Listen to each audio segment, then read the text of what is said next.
Hi everyone. তো এইমাত্র ঘুম থেকে উঠেছি, এখন ছেলেকে খাওয়াবো। আর এ দেখো এখানে কী করছে। একটু হাই বলো, একটু হ্যালো করে দাও, একটু হ্যালো করে দাও, একটু হ্যালো করে দাও, হ্যালো হ্যালো, একটু হামি দিয়ে দাও, হামি হামি। তো সকালবেলা এখন ছেলেকে খাওয়াচ্ছি। আর খাওয়ার সময় না প্রচণ্ড ভেজাল করে, কেন জানি না, ওর বাবাকে দেখলে ওর বাবার গায়ে থু করে সব ফেলে দেয়। আর দেখো তোমাদের সামনেও কেমন মুখ থেকে খাবারটা ফেলে দেয়, প্রচণ্ড দুষ্টু হয়েছে, কি আর বলবো তোমাদের। তো ওয়েদার চেঞ্জে সোনার আবার ঠান্ডা লেগে গেছে, তাই খাবার খাওয়ানোর পরে ওষুধ খাওয়ানো ছিল, তাই এখানে ওকে ওষুধটা খাইয়ে দিচ্ছিলাম। আর ওষুধ না ও এখন করে একদম খেতে চায় না।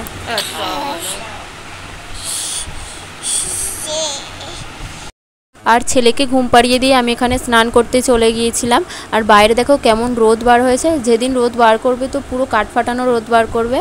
আর সকালবেলা প্রত্যেকদিন সকালবেলা দেখো এই বিছানাটা কত সুন্দরভাবে গুছিয়ে রাখি, আর বেলার দিকে দেখো ঠিক কেমন হয়ে যায়, পুরো অগোছালো করে দেয়।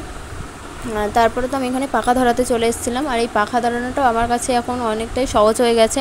আর প্রথম তো আমি পাখাটা একদমই ধরাতে পারতাম না। তারপরে দেখো এখানে আমি আজকে কেন জানি না আমার মাথা থেকে পুরো বেরি হয়ে গেছিলো যে ছেলের জামাকাপড় একদম ধোয়া হয়নি, তাই আমি ভাতটা বসিয়ে এখানে জামাকাপড় ধুতে চলে এসেছিলাম। আর আজকে তো রান্না করব পেঁপে আলু দিয়ে ডিমের ঝোল আর বাঁধাকপি চচ্চড়ি, তাই একে একে সবগুলোকে সিদ্ধ করে নিয়েছি, তারপর চাপাবো।